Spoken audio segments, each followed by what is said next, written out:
بسم اللہ الرحمن الرحیم۔ السلام علیکم ناظرین۔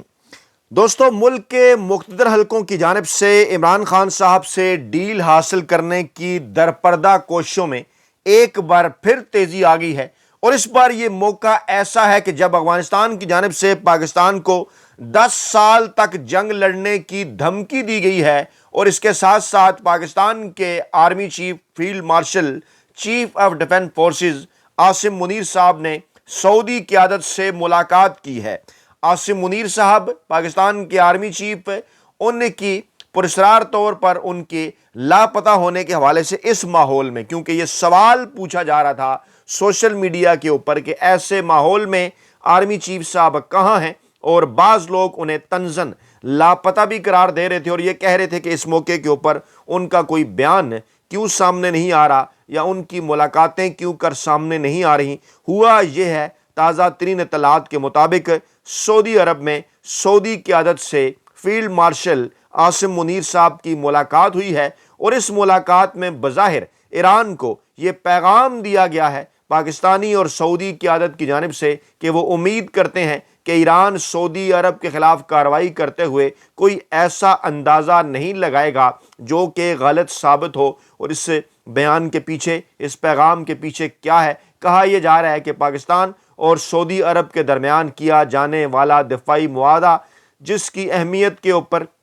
جس کے مستقبل کے اوپر ملکی اور بین الاقوامی میڈیا، میں سعودی عرب کے ملکی میڈیا اور پوری دنیا کے بین الاقوامی میڈیا کی بات کر رہا ہوں، ان کی جانب سے سوالات اٹھائے جا رہے تھے، اور کہا یہ جا رہا تھا کہ ایسے ماحول میں کہ جب ایران پر امریکہ اور اسرائیل کی جانب سے حملہ کیا گیا اور جواباً ایران نے خلیجی ممالک پر حملہ کیا، سعودی عرب سمیت دیگر ممالک پر جہاں جہاں ایران کے بقول اڈے امریکی موجود ہیں اور وہاں سے ایران کے خلاف کارروائیاں ہو رہی ہیں، اس کے بعد پاکستان کا ایرانی قیادت کو صبر و تحمل سے کام لینے کی اپیل کا پیغام، سعودی عرب کے ساتھ اظہار یکجہتی۔ اس قسم کی خبروں کے بعد یہ کہا جا رہا تھا کہ ایک طرف برادر اسلامی ملک ایران ہے اور دوسری طرف وہ خلیجی ممالک، خلیجی ریاستیں ہیں جنہوں نے پاکستانی معیشت کے اندر پمپ ان کر رکھا ہے، جن میں سعودی عرب ہے، یو اے ای ہے، اس کے ساتھ ساتھ بحرین ہے، قطر ہیں، جو کہ پاکستان کے اندر سرمایہ کاری کرتے ہیں، پیسہ بھی رکھواتے ہیں پاکستانی بینکوں کے اندر، اسٹیٹ بینک آف پاکستان میں۔ پاکستان کے ریزروز کو بہتر بنانے کے لیے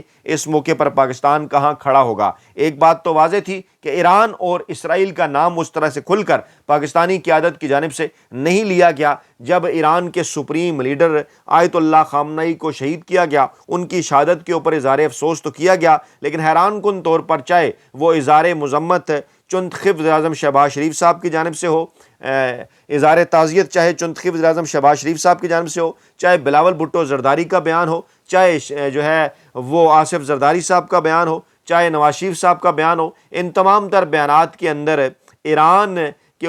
کے ساتھ جب اظہار یکجہتی کیا گیا تو مذمت جو کی جانی چاہیے تھی ایران، معاف کیجیے، اسرائیل اور امریکہ کی، وہ ان تمام تر بیانات کے اندر غیر موجود تھی، جس پر ایک بڑی حیرت کا اظہار بھی کیا گیا۔ اور پاکستان تحریک انصاف وہ واحد سیاسی جماعت تھی جس کی جانب سے باقاعدہ طور پر اسٹیٹمنٹ جاری کی گئی اور اس کے اندر باقاعدہ طور پر نام لیا گیا۔ اچھا، اس وقت پاکستان کے اندر صورتحال یہ ہے کہ جہاں درپردہ عمران خان صاحب سے ڈیل حاصل کرنے کی کوششیں جاری ہیں، وہاں بظاہر کچھ اس قسم کے میسیجز دیے جا رہے ہیں کہ جناب پاکستان تحریک انصاف کو تو سزائیں ہو رہی ہیں، اس ماحول کے اندر عمران خان صاحب سے کیوں کر ڈیل ہو سکتی ہے؟ اس سے کہ پیچھے کیا ہے، اصل سچ کیا ہے، اس کی جانب بڑھنے سے پہلے ڈیولپمنٹ آج کی جناب یہ کہ عمر ایوب، زرتاج گل، شبلی فراز اور حماد اظہر سمیت 47 پاکستان تحریک انصاف کے رہنماؤں کو 10 سال قید کی سزا راولپنڈی کی انسداد دہشت گردی کی عدالت نے دی ہے۔ 5 لاکھ جرمانے کی سزا بھی، اور 7 جائیداد کو ضبط کرتے ہوئے حکم دیا کہ یہ جو سزا پانے والے ملزمان ہیں یہ 9 مئی کے واقعات کے سازش میں ملوث پائے گئے ہیں، اور جے آئی ٹی رپورٹ نے جناب ان کو منصوبہ بندی میں ملوث قرار دیا ہے، اور ان میں فیصلے میں کہا گیا کہ سزا پانے والے ملزمان جی ایچ کیو گیٹ، حمزہ کیمپ اور آرمی میوزیم پر حملوں میں ملوث پائے گئے ہیں، اور 9 مئی کو جلاؤ گھراؤ توڑ پھوڑ پولیس پر حملوں اور سرکاری املاک کو نقصان پہنچانے کا ان کے اوپر الزام ہے۔ اچھا، اور پھر فیصلے میں یہ کہا گیا کہ ان 47 ملزمان پر علیحدہ ٹرائل چلایا گیا، اور پھر اس کے بعد سرنڈر کرنے کا بھی انہیں موقع دیا گیا۔ اس کے بعد پھر کونسل نے چارج فریم کیا، پھر ان کے اوپر جرح ہوئی اور اس کے بعد عدالت نے یہ اپنا فیصلہ جاری کیا. لیکن حیران کن طور پر جب یہ فیصلہ آتا ہے، اس فیصلے سے صرف چند دن پہلے عمران خان صاحب کی اور بشرا بی بی کی اسی قسم کے ملتے کیسز میں 9 مئی کے حوالے سے، دہشت گردی کے حوالے سے کیسز میں عمران خان صاحب کی ضمانت ہو جاتی ہے. عمران خان صاحب کے کیسز اعلیٰ عدالتوں میں لگنا شروع ہو جاتے ہیں. تو پھر سوالات اٹھتے ہیں کہ ایک جانب تو بظاہر عمران خان صاحب سے ریلیف حاصل کرنے کے لیے، عمران خان صاحب کو ریلیف دینے کی تیاریاں ہیں، اور دوسری جانب پاکستان تحریک انصاف کی قیادت کے ساتھ یہ سب کچھ کیا جا چکا ہے. تو یہ ایک پیٹرن ہے جو کہ ہمیں ماضی کے اندر بھی نظر آتا رہا. میں ایک بار پھر یہ بات رپیٹ کر دوں، بڑا ضروری ہے اس بات کو رپیٹ کرنا اور آپ تک پہنچانا کہ ان تمام تر باتوں کا مقصد صرف اور صرف ایک ہے کہ پاکستان تحریک انصاف کو دیوار کے ساتھ لگا کر، عمران خان صاحب کو دیوار کے ساتھ لگا کر، پاکستان تحریک انصاف کی قیادت کو دیوار کے ساتھ لگا کر کسی نہ کسی طرح سے عمران خان صاحب سے کوئی نہ کوئی ڈیل جو ہے اس موجودہ سیاسی صورتحال کے اندر حاصل کر لی جائے. اس وقت حالات کیوں کر ڈفرنٹ ہو گئے ہیں. سعودی قیادت نے جب جو ملاقات کی ہے جنرل عاصم منیر صاحب سے، اس کی تفصیلات بھی خاصی دلچسپ ہیں، اور وہ تفصیلات جو کہ پاکستان اور سعودی عرب کے درمیان معاہدہ ہے اس کے حوالے سے بھی بڑی انٹرسٹنگ ہے، کیونکہ یہ پیغام دیا گیا ہے اس ملاقات کے بعد کہ برادر ملک ایران سمجھداری کا مظاہرہ کرے. فیلڈ مارشل عاصم منیر صاحب نے سعودی وزیر دفاع سے ملاقات کی ہے، معاہدے کا ذکر بھی ہوا ہے. سعودی وزیر دفاع خالد بن سلمان سے یہ ملاقات ہوئی ہے، اور جو گزشتہ برس دونوں ممالک کے درمیان ایک دفاعی معاہدہ طے پایا تھا، اس کے تحت ایران کی جانب سے سعودی حملوں کو روکنے کے لیے اس معاہدے کے تحت جو ہے وہ مشترکہ اقدامات کے اوپر تبادلہ خیال کیا گیا. باقاعدہ پاکستانی فوج کے شعبہ تعلقات عامہ کی جانب سے اس کے اوپر بیان بھی سامنے آیا کہ دفاعی معاہدے کے فریم ورک کے اندر رہتے ہوئے کیسے مشترکہ اقدامات اٹھائے جا سکتے ہیں. اور پھر یہ کہا گیا کہ جناب یہ جو بلا اشتعال جاریت ہے یہ علاقائی سلامتی اور استحکام کی کوششوں کو نقصان پہنچاتی ہے. لیکن اس کے ساتھ ساتھ اس وقت یہ بھی سیاسی تجزیہ نگار بات کر رہے ہیں کہ کیا جو دفاعی تجزیہ نگار ہیں، جنگی تجزیہ نگار خارجہ امور کے، وہ اس پر بات کر رہے ہیں، سوال اٹھا رہے ہیں کہ کیا اسی پریس ریلیز کے اندر جو کہ پاک فوج کے ترجمان کی جانب سے آئی، جو کچھ ایران کے ساتھ امریکہ اور اسرائیل کی جانب سے کیا گیا ہے، کیا اس کا کوئی ذکر ہے، اور اگر ہے تو کس طرح سے ہونا چاہیے تھا. لیکن ابھی تک کی جو تفصیلات سامنے آ رہی ہیں اس حوالے سے کوئی بھی جو ہے وہ ایسی چیز ڈھونڈنے سے کم میں تو قاصر ہوں، اور دیگر بھی سینئر تجزیہ نگار صحافی قاصر ہیں کہ ایسی کوئی چیز تلاش کر سکیں. کیونکہ اس میں جہاں اس بات کے اوپر تو زور ہے کہ فریقین امید اور خواہش کا اظہار کر رہے ہیں کہ جناب ایران کسی غلط اندازے سے بچنے کے لیے سمجھداری کا مظاہرہ کرے گا اور بحران کے پرامن حل کے لیے خواہاں دوستوں کے ممالک مضبوط کرے گا، وہاں جناب امریکہ اور اسرائیل کا اس طرح سے جو ہے وہ ذکر نہیں ہے. اور خالد بن سلمان نے بھی ایکشن لکھا کہ ہم نے سعودی عرب پر ایران کے حملوں اور انہیں روکنے کے لیے ضروری اقدامات پر تبادلہ خیال کیا. یعنی ایکس پر ان کی سٹیٹمنٹ نے پاکستانی حکام کے اوپر بھی یہ دباؤ بڑھایا کہ اب پاکستان کی جانب سے بھی آفیشلی باقاعدہ طور پر اس حوالے سے جو کوئی سٹیٹمنٹ ہے وہ آنی چاہیے. اور مزید اس کے اندر بڑا واضح طور پر یہ لکھا گیا کہ ہم نے اس پر تبادلہ خیال کیا ہے کہ جناب ایرانی فریق دانشمندی سے کام لے گا اور کسی غلط اندازے سے جو ہے وہ گریز کرے گا، کیونکہ گزشتہ برس پاکستان اور سعودی عرب کے درمیان دفاعی معاملات میں تعاون اور سلامتی سے متعلق باہمی دفاع کا اسٹریٹجک معاہدہ ہوا تھا، جس کے تحت کسی ایک ملک کے خلاف بیرونی جارحیت کو دونوں ممالک کے خلاف جارحیت تصور کیا جائے گا. کیونکہ ایران پر امریکہ اور اسرائیل کے حملوں کے بعد تہران نے سعودی عرب، کویت، بحرین، قطر اور متحدہ عرب امارات پر جواباً میزائل حملے کیے. بنیادی حرف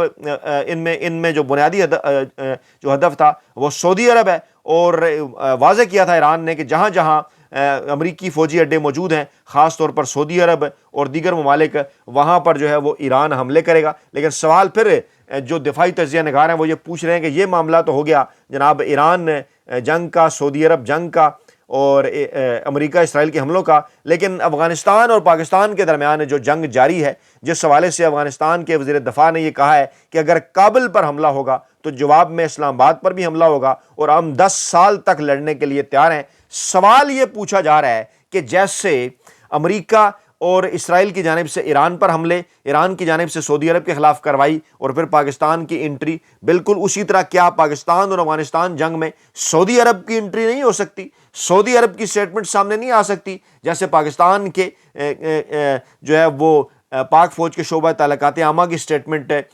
جو ہے وہ سامنے آئی ایران اور سعودی عرب کے درمیان جو معاملات گڑبڑ ہیں اس کے حوالے سے. کیا سعودی عرب کی اسٹیٹمنٹ پاکستان اور افغانستان کے حوالے سے نہیں آ سکتی؟ کیونکہ یہ بھی تو دونوں مسلم ممالک ہیں بالکل سعودی عرب اور ایرانی کی طرح، اور وہ جو معاہدہ پاکستان کا سعودی عرب کے ساتھ ہے اس میں صرف یہ نہیں ہے کہ سعودی عرب جب کسی مشکل میں، کسی تکلیف میں یا کسی لڑائی میں ہوگا تو پاکستان کا اس کے ساتھ اسٹریٹجک معاہدہ ہے، بلکہ وائس ورثہ یہ ایسے بھی ہے کہ اگر پاکستان کسی ملک کے ساتھ لڑائی میں ہوگا تو اس وقت جو سعودی عرب ہے اس کے بھی اسی قسم کے فرائض ہیں جو پاکستان کے ہیں۔ تو سوال یہ اٹھایا جا رہا ہے کہ کیا سعودی عرب کی جانب سے کوئی ایسی اسٹیٹمنٹ آئی جو کہ افغانستان کو یہ بیان دے رہی ہو کہ افغانستان کو ان تمام تر چیزوں سے باز رہنا چاہیے؟ کیونکہ اب کہا یہ جا رہا ہے کہ جناب ملا یعقوب مجاہد نے ایک انٹرویو دیا ہے جو ہے وہ ایک لوکل ٹی وی چینل طلوع نیوز کو، جس میں انہوں نے یہ کہا ہے ملا یعقوب مجاہد نے کہ اگر کابل پر حملہ ہوگا تو اس کے جواب میں اسلام آباد پر بھی حملہ ہوگا۔ افغانستان لڑائی نہیں چاہتا، لیکن اگر پاکستان جنگ کو 10 سال تک بھی طول دینا چاہتا ہے تو ہم 10 سال تک بھی لڑنے کو تیار ہیں، ہمیں کوئی خوف نہیں۔ اور پھر انہوں نے یہ کہا کہ پاکستان اور افغانستان میں کشیدگی کی بنیادی وجوہات کا جو محور ہے وہ ڈیورنٹ لائن کے اوپر جو تنازعات ہیں وہ بھی ہیں، یعنی جس جنگ کو طول دینے کی بات کی جا رہی ہے، اسی حوالے سے ایک جنگ جو طوالت اختیار کر رہی ہے، نواں روز ہے جس جنگ کا، وہ جنگ ہے جناب امریکہ اور اسرائیل کی ایران کے خلاف۔ اس کانٹیکسٹ میں بھی دیکھا جانا چاہیے۔ اب یہ جو دونوں خبریں ہیں، ان دونوں خبروں کا براہ راست تعلق عمران خان صاحب سے اس لیے ہے کیونکہ کہا یہ جا رہا ہے کہ وہ ملاقات، اہم ملاقات جو سعودی عرب میں ہوتی ہے، اس میں باقاعدہ طور پر پاکستانی اسٹیبلشمنٹ کی جانب سے آمنے سامنے بیٹھ کر، اس سے پہلے تو بالواسطہ پیغام رسانی کے ذریعے یہ کہا جاتا رہا، لیکن اب آمنے سامنے بیٹھ کر سعودی عرب کو یہ کہا گیا کہ جو صورتحال آپ کی ایران کے ساتھ بن رہی ہے، جو امریکہ اور اسرائیل ایران پر حملہ کر رہے ہیں، جواباً ایران آپ پر اور خلیجی ممالک پر حملے کر رہا ہے، اس صورتحال سے نکلنے کے لیے، اور جو پاکستان اور افغانستان کے درمیان ایک ٹینشن چل رہی ہے، اس صورتحال سے نکلنے کے لیے پاکستان کے اندر ایک ایسا نیریٹو، ایک ایسا بیانیہ ہمیں چاہیے کہ اس وقت پاکستان کی ریاست ان دونوں معاملات کے حوالے سے جو موقف اختیار کر لی ہے اس کے پیچھے پاکستانی عوام کھڑے ہوں۔ یعنی پاکستانی قیادت کی جانب سے سعودی قیادت کو اپنی مجبوری بتائی گئی کہ ابھی تک ان دونوں چیزوں کے اوپر، چاہے وہ پاک افغان وار ہو موجودہ یا پھر اسرائیل اور امریکہ کی ایران پر جنگ کے بعد ایران کا رد عمل، اور پاکستان نے سعودی عرب اور ایران کے درمیان توازن کیسے کریٹ کرنا ہے، پاکستان کا رد عمل کیا ہے، ان تمام تر معاملات کے اوپر جو ریاستی پالیسی ہے، اس ریاستی پالیسی کے ساتھ پاکستانی عوام کی جانب سے کسی قسم کا کوئی نیریٹو نہیں کھڑا۔ یعنی جو نیریٹو اس وقت پاکستان کی منتخب حکومت یا پاکستان کے طاقتور حلقے ان دونوں اہم ترین معاملات کے حوالے سے چاہتے ہیں، ایسا کوئی نیریٹو پاکستانی عوام کی جانب سے انہیں سپورٹ میں نہیں مل رہا، اور انہیں اس بات کا اندازہ ہے کہ ایسا کوئی بھی نیریٹو اگر کوئی بنا سکتا ہے تو وہ صرف اور صرف پاکستان کی یوتھ ہے، اور پاکستان کی یوتھ کس کے کہنے کے اوپر یہ نیریٹو بنا سکتی ہے؟ وہ صرف ایک شخص ہے، اس کا نام ہے عمران خان، پاکستان کے کپتان، اور جنہیں 8 فروری 2024 کو پاکستان کی عوام نے 3 کروڑ سے زائد کی تعداد میں جو ہے وہ ووٹ دیا تھا، اور یہ بات ثابت کر دی تھی کہ تمام تر مشکلات کے باوجود جو پاکستان کی یوتھ ہے وہ عمران خان صاحب کے ساتھ کھڑی ہے۔ گویا کہ اسٹیبلشمنٹ کی جانب سے یہ جو دونوں معاملات ہیں، افغانستان کے ساتھ جنگ والا بھی کہ اگر افغانستان اس جنگ کو طول دیتا ہے تو پاکستان کا آگے چل کر کیا نیریٹو ہوگا، کیا بیانیہ ہوگا، کیونکہ اب جدید دور کے اندر ہتھیاروں کے ساتھ ساتھ ایک کمیونیکیشن وار بھی ہے اور جنگ باقاعدہ طور پر بیانیے کی بھی ہے۔ اور اس کی مثال آپ یوں سمجھ لیں کہ چند ماہ پہلے گزشتہ برس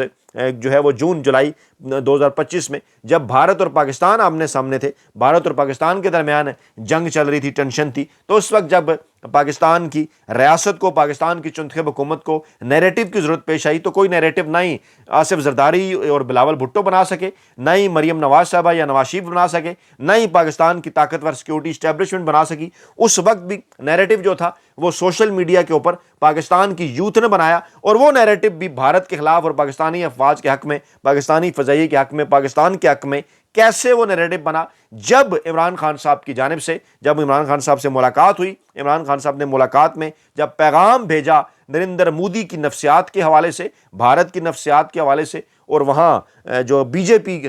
کی جو حکومت ہے ان کی نفسیات کے حوالے سے، جن کے متعلق عمران خان صاحب پاکستان کے اندر اپنا دور حکومت جو 2018-2022 کا تھا اس کے دوران بھی بڑا واضح اور کھل کر جو ہے وہ نریندر مودی کی نفسیات اور یہ جو بی جے پی ہے اس کی نفسیات اور بھارت کے موجودہ حکمرانوں کی نفسیات کا ذکر کرتے رہے۔ اس نیریٹو کے اندر بھی جب عمران خان صاحب نے ذکر کیا کہ مودی بیسیکلی چاہتا کیا ہے، تو اس کے ساتھ پھر پاکستانی قوم، پاکستانی یوتھ کھڑی ہوئی، اور پھر اس نیریٹو کے ذریعے پاکستان نے سوشل میڈیا کے اوپر بھی نیریٹو کی جنگ جیتی اور خود تسلیم کرنا پڑا اعلیٰ ترین سطح پر، جو اعلیٰ ترین سطح پر کور کمانڈر کانفرنس کے اندر بھی، آرمی چیف صاحب کی سطح کے اوپر بھی، DGISPR صاحب کی سطح کے اوپر بھی، اور حکومت کی سطح کے اوپر بھی، کہ بلا شبہ پاکستان کی یوتھ نے ایک ایسا نیریٹو بھارت کے خلاف جو ہے جنگ کے دوران بنایا جس کا یقینی طور پر فائدہ پاکستان کی ریاست اور حکومت کو ہوا۔ اور اب بھی کیونکہ اصل جنگ بیانیے کی ہے، اور یہ جو ڈیل اور جو NRO عمران خان صاحب سے مانگا جا رہا ہے، جس کے لیے مدد کی درخواست پاکستانی اسٹیبلشمنٹ کی جانب سے سعودی قیادت کو کی گئی ہے، اس کا مقصد صرف اور صرف یہ ہے کہ ہماری کو ڈیل کروائیں تاکہ ہمیں کوئی ایسا نیریٹو مل سکے جو کہ پاک افغان جنگ اور اس وقت امریکہ اور اسرائیل کی جانب سے جو ایران پر حملے ہیں یا اس دوران جو صورتحال ہے اس پر پاکستانی اسٹیٹ کا جو موقف ہے، جو نیریٹو ہے، اس کو کوئی حمایت حاصل ہو سکے۔ اپنا بہت خیال رکھے گا، دعاؤں میں یاد رکھے گا۔ نئی ویڈیو کے ساتھ جلد حاضر ہوں گے۔ اللہ نے کے بعد۔